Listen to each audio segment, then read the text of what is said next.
Sunday, August 22nd, 2021, Maneco 64, home of alternative economics and contrarian views. Today we're going to look at the petrodollar. I think the petrodollar is on its last legs. I think the United States' major allies are starting to abandon America in terms of supporting its foreign policy. Is that a bad thing for Americans? No, I think it's great news for Americans. It might sound contradictory, but I would argue that the petrodollar has been very good for the top 1% or even the top 10% of Americans. For the majority of Americans, the petrodollar has been a really a bad deal. It's not really a dollar. If you've been listening to my videos for the last almost 6 years, you will know what I mean. I even have a petrodollar file. One of my best videos in terms of views is about the petrodollar.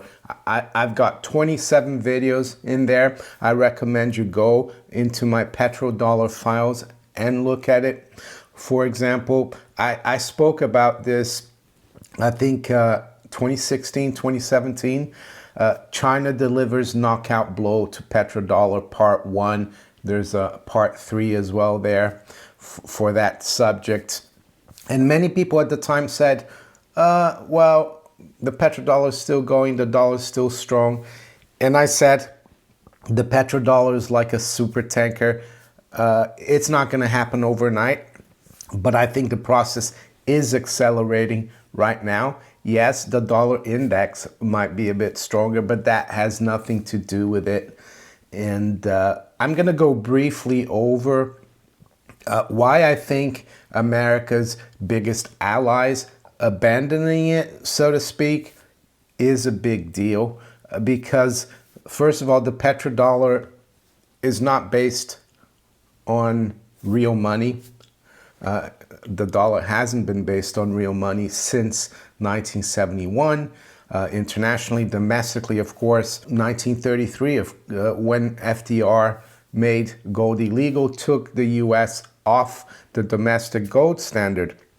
So with the petrodollar, it is a purely political currency, also military, but you need to understand that yes, the US has a powerful military, even though we're seeing that in Afghanistan, that didn't help. And I'm not going to go over what's going on in Afghanistan. I'm not going to get political. I'm looking at the bigger picture and how it's going to affect the general public, the bottom 90% of Americans, especially the bottom 50. And I'm going to show you some numbers to prove to you that the petrodollar has been a curse, I would say, on the general public. But yeah, so the petrodollar is a political currency, but it also needs support of the major powers.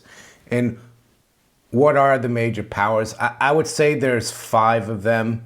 And why do I say that? Well, because since World War II, the United Nations, unfortunately, has been used as a weapon, as an instrument for the petrodollar. I would say especially after the fall of the Soviet Union in the early 90s. And there's something called the Security Council at the United Nations. There's 15 members, but there are only 5 permanent members of the Security Council. They're called the Big Five or P5, and they were decided upon at the end of World War II when the UN was founded. And they are China, France, Russia, the United Kingdom, and the United States. And I would say in the last 30 years or so, the United States has had the upper hand in the Security Council because they've had the support of the United Kingdom and France.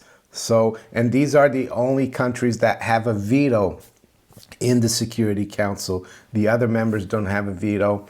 So you can see how the United States has been able to drive its policy, its international policy for the petrodollar, because it has support of its NATO allies and especially the United Kingdom.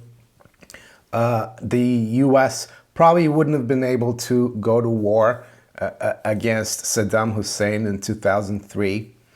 France was against that war, but it was, of course, Tony Blair, the United Kingdom, that backed George W. Bush. So you can see how important it is. We probably wouldn't have seen the United States go into Iraq or even Afghanistan, for that matter, if the U.S. didn't have the support of the United Kingdom, let's say, in the Security Council. I'll just show you another headline here from the Financial Times. It says, Afghan withdrawal is a blow for NATO and Europe. European countries need to take more responsibility for their own defense.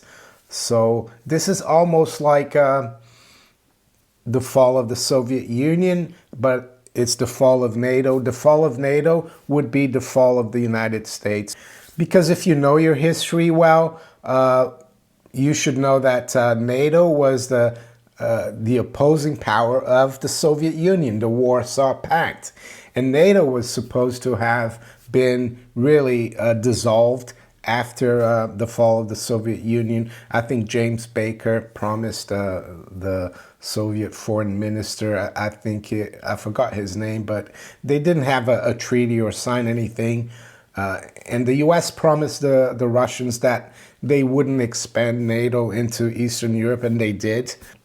And why do I think this is going to be good for Americans? Well, I think the petrodollar, as I said, is a political currency. It's based on forcing people through force, but also through alliances to use the paper dollar. And that's given America basically a credit card that it can use. It has lived above its means, but it's also hurt its economy because all the other countries in the world that need to do anything, not just with the U.S., but all the other countries amongst each other, they need to use the dollar. So what they've done is they've competed with U.S. businesses. The WTO has allowed China in, and that's hollowed out U.S. industry. It's hollowed out the U.S. economy. And the only way the U.S. has kept things going to a certain extent is through a massive credit bubble where it's allowed the general public to borrow and borrow and borrow. But I think that will come to an end. And you might think that's a bad thing, but for those of you who have been listening to me, I think that's a great thing. I think America will eventually go back to being a constitutional republic because it's anything but with the petrodollar. It's the globalists' currency.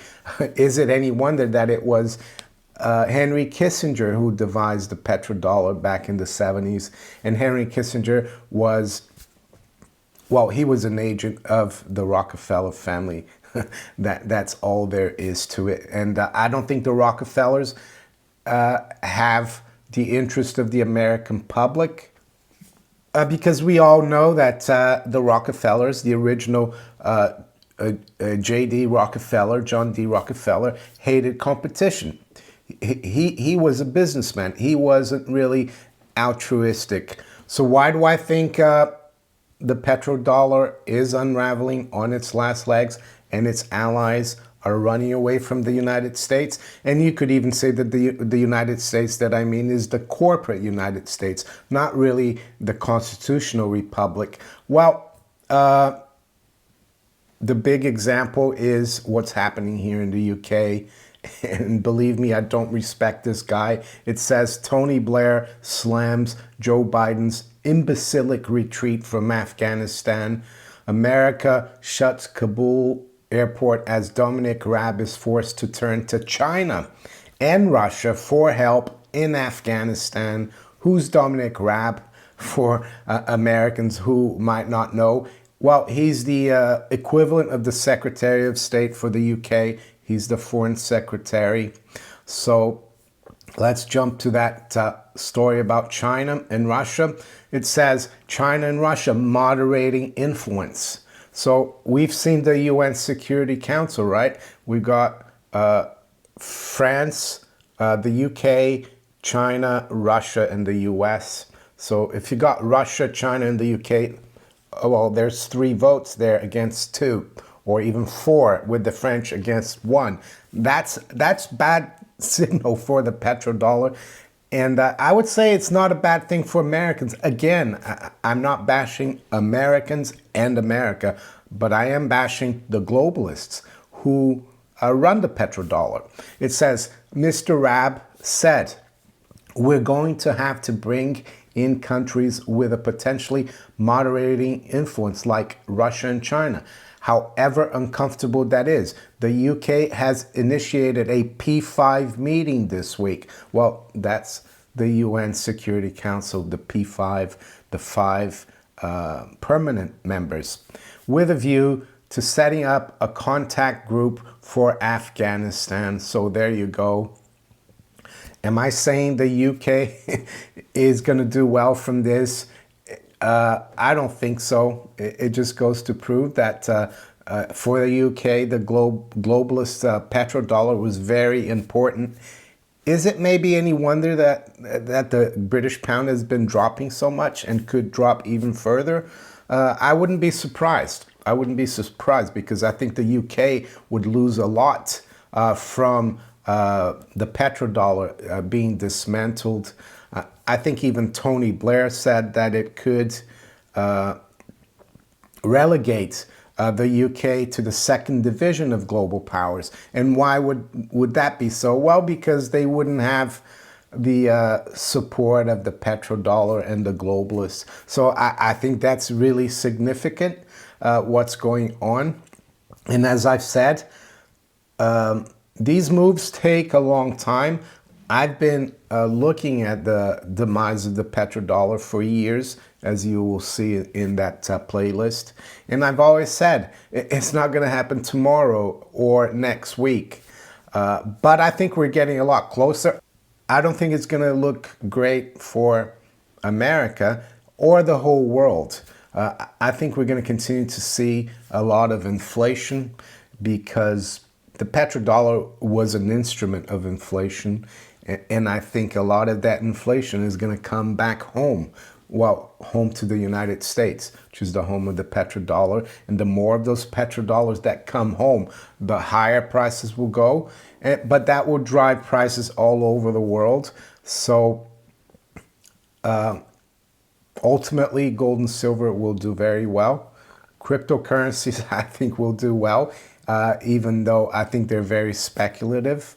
But over the long term, I think gold and silver are the best places to be. Is it any wonder that not only China, but Russia have been accumulating gold for so many years? Because I think they knew the writing was on the wall for the petrodollar. And lately, we've seen countries like Brazil and others even double their gold reserves, like Brazil has in the last few months. And before I finish, I wanted to show you why.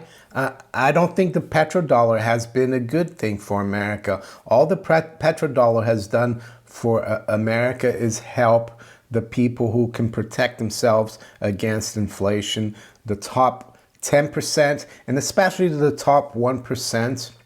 And the bottom 90% of Americans have suffered from this because the American economy has been hollowed out. It's become a credit and spend and service economy, unlike the industrial powerhouse that America was up until, I would say, the 1970s, maybe even early 90s.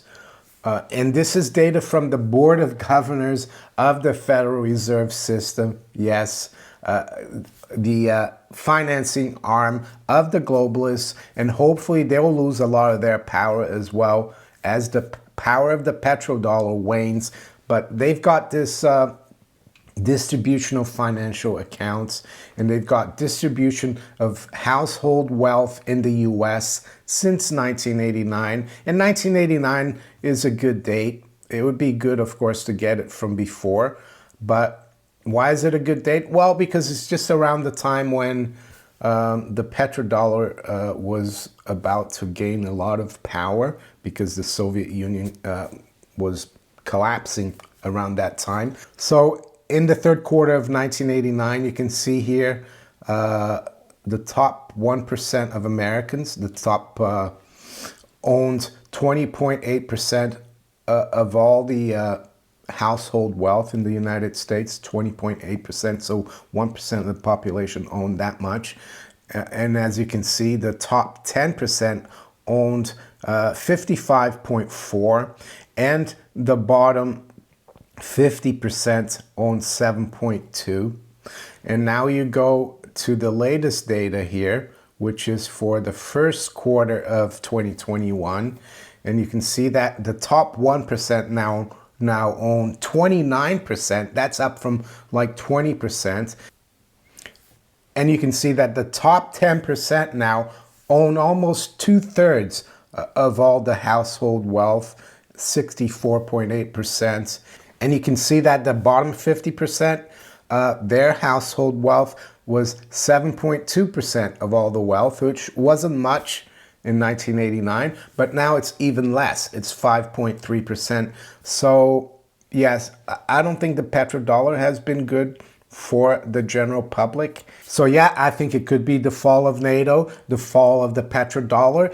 It's gonna feel like it's the fall of the American empire. I'm sure the mainstream and a lot of people, a lot of Americans are gonna feel really bad about that. But I think it's a good thing, because America was never supposed to be an empire, supposed to be a constitutional republic, having friendly relations with other nations. As George Washington said, don't try not to meddle with the affairs of the rest of the world, especially Europe. So there you go.